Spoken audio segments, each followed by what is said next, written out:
black body radiation and Planck's quantum theory. This Planck's quantum theory will explain us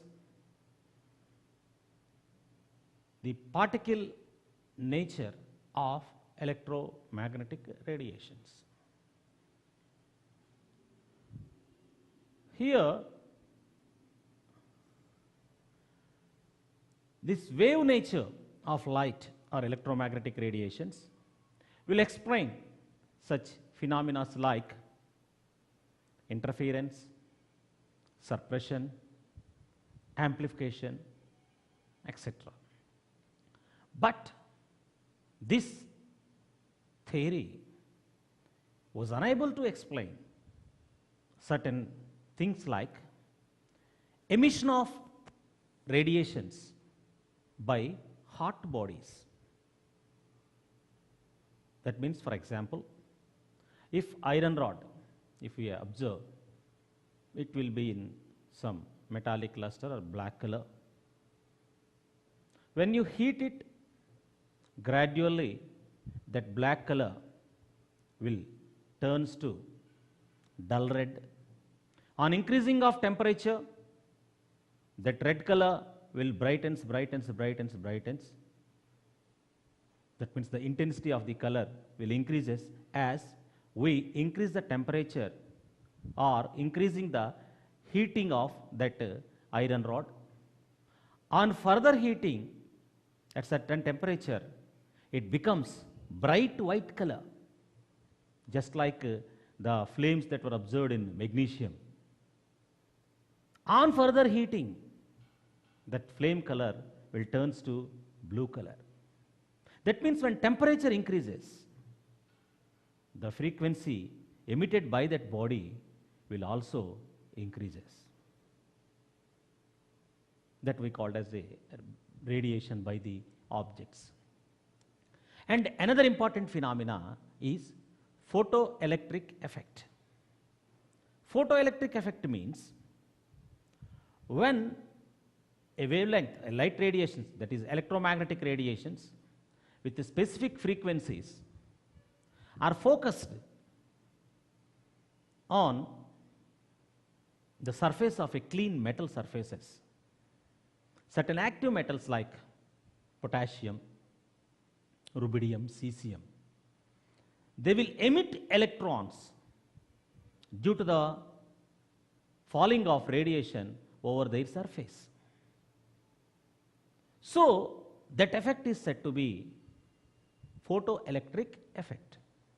Photoelectric effect means the ejection of electrons by metals due to the projection of this electromagnetic radiation over their surface. So that phenomena is said to be photoelectric effect. So such things were not explained even by electromagnetic theories. Now, to explain these things, a new theories were proposed, particularly this black body radiations. Black body is an imaginary body. An object which can absorb all types of electromagnetic radiations and wide range of electromagnetic radiations completely is said to be a black body. Black body is an object which can absorb all types of electromagnetic radiations, because some metals will absorb white light, some metals will absorb green light, some will absorb infrared radiation, some will absorb ultraviolet radiation, some objects will absorb far infrared, some absorbs X-rays, some absorbs gamma rays, some absorbs radio waves and microwaves and so on. But no object can absorb all types of radiations. But scientists are imagining an object It's just like an imaginary object. No object in this universe is a perfect black body. The definition for a black body is an object which can absorb all types of electromagnetic radiations completely. That means a black body is a perfect absorber. It's not only a perfect absorber, the black body should emit the whole radiations what it has absorbed. Actually, such object is not present in this universe. Thus, it is an imaginary. As a teacher, I have an intention that my student should absorb whatever I deliver, and he should be in a position to reproduce the same what he has learned from me. But it is not possible. Now you are in the class.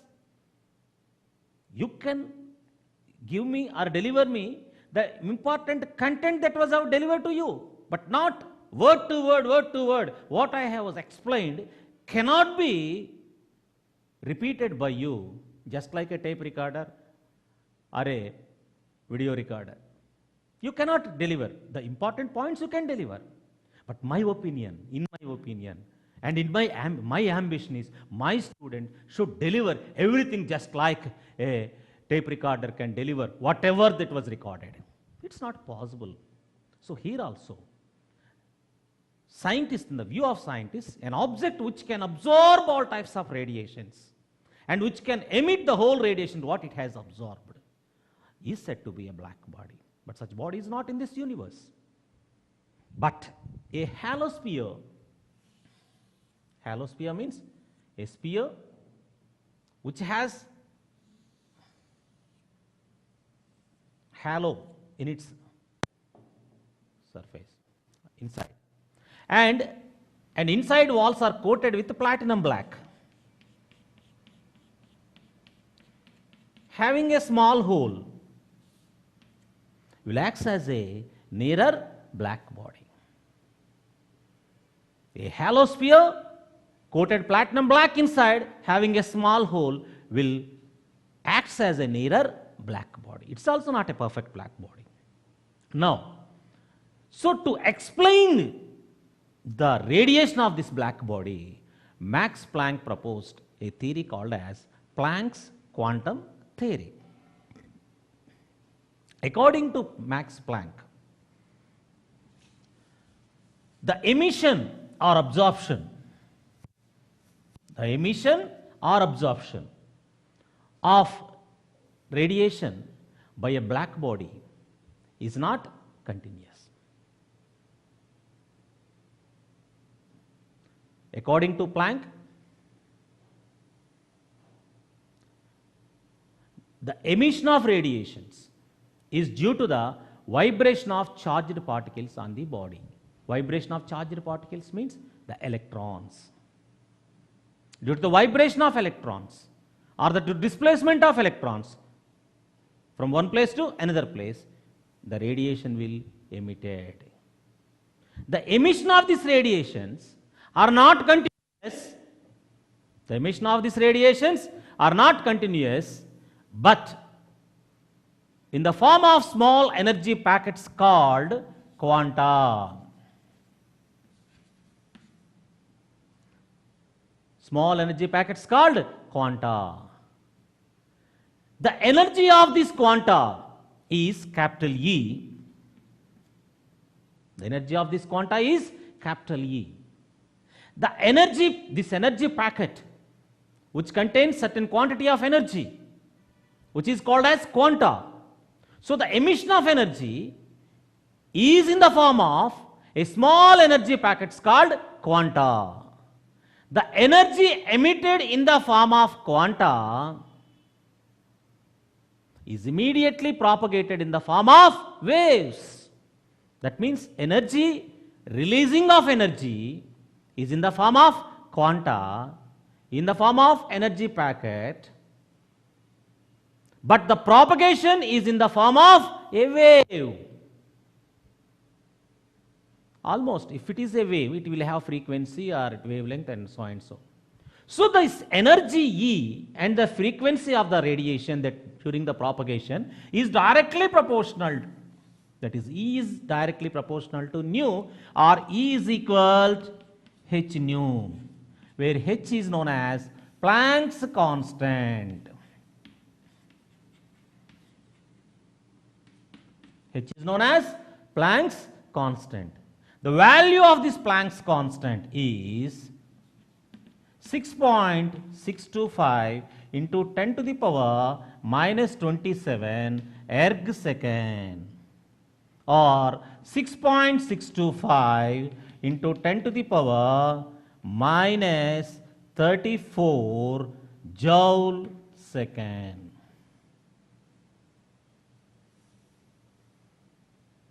Once again, according to Planck's quantum theory, the emission of energy by an object is due to the vibration of charged particles, that is electrons. The emission of energy by an object is not continuous, but discontinuously in the form of small energy packets called quanta. The energy emitted in the form of quantas is propagated in the form of waves. So this energy of the quanta, capital E, is directly proportional to the frequency of that wave. That is, E is directly proportional to nu, or E is equal to h nu, where h is a constant known as Planck's constant. The value of the Planck's constant is 6.625 into 10 to the power minus 27 erg second, or 6.625 into 10 to the power minus 34 joule second. This is regarding Planck's quantum theory. This theory explains the particle nature of electromagnetic radiations. Now, Einstein generalized this theory, which was proposed by Planck to explain black body radiation. Einstein generalized this theory for all types of electromagnetic radiations. That is Einstein's generalization.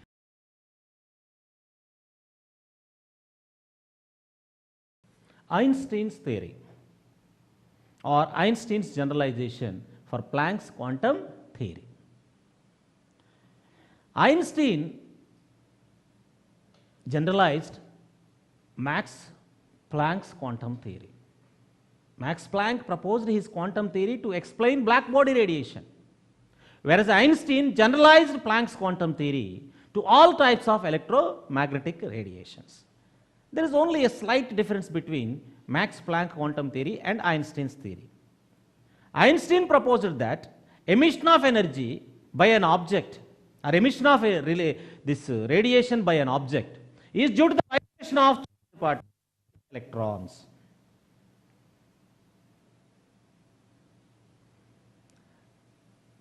The emission of energy is not continuous, but discontinuously in the form of small energy packets. This was also the idea of Planck. But he proposed the energy packet is called as photon.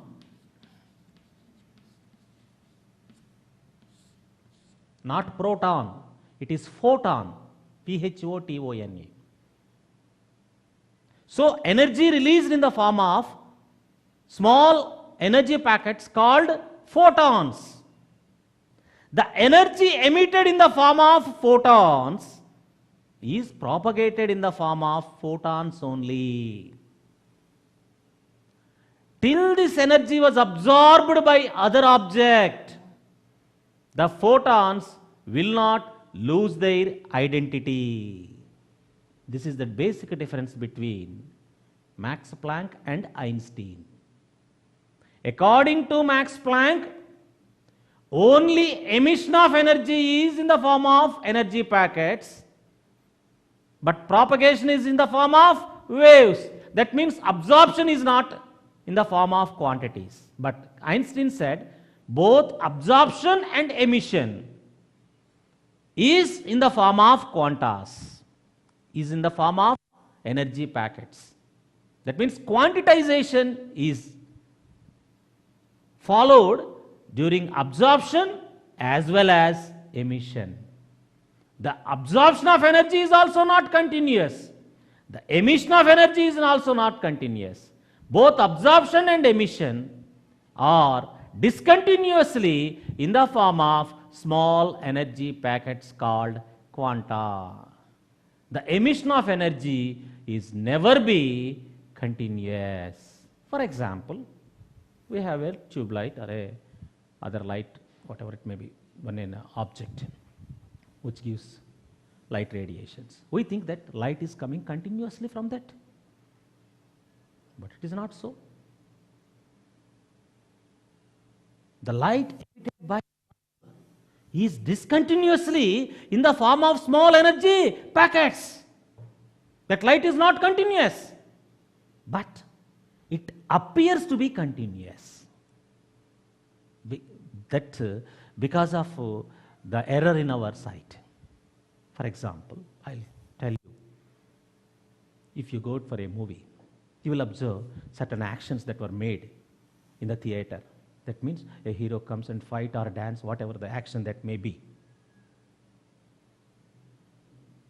You feel that the process is continuously going on without any interruption. But if you go to the projector room and observe the film, suppose if one hand was lifted like this, in this duration, here one photograph will be taken, in this place another photograph is taken, in this place another, in this place another, in this place another. So the action of 1 second was recorded on 24 frames.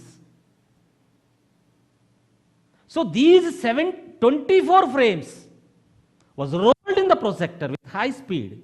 That is, in 1 second, these 24 frames will be displayed on the screen, by which we are appear it to be, it is continuous process.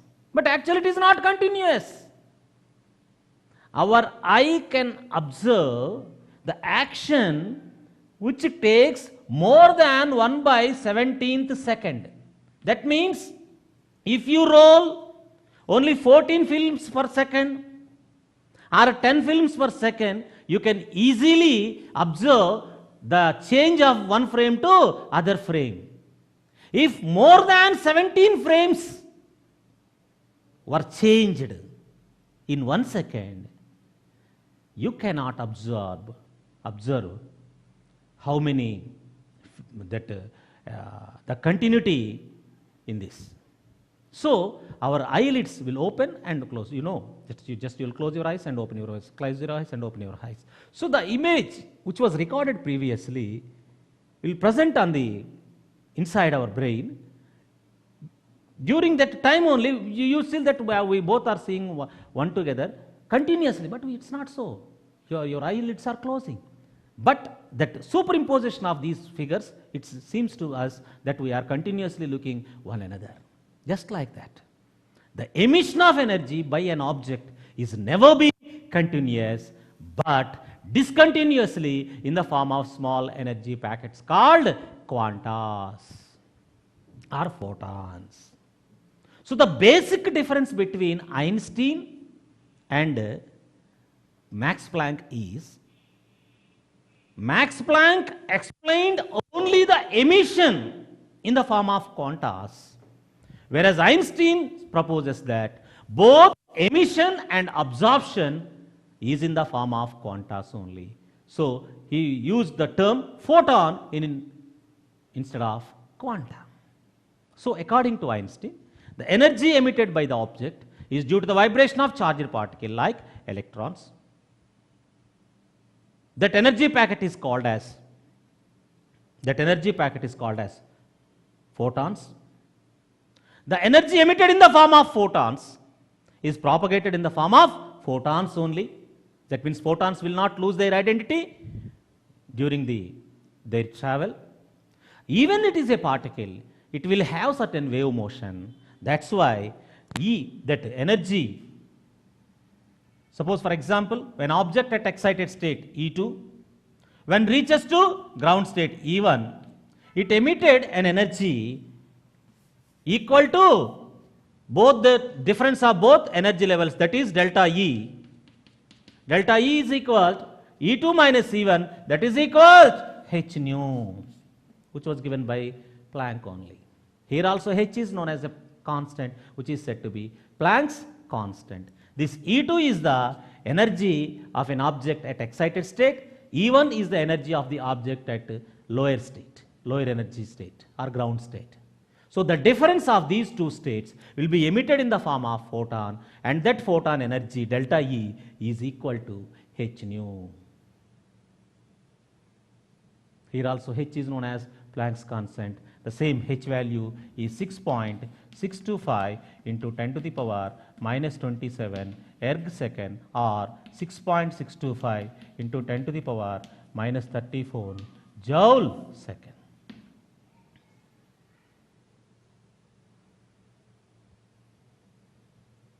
So this is regarding Einstein's theory of generalization.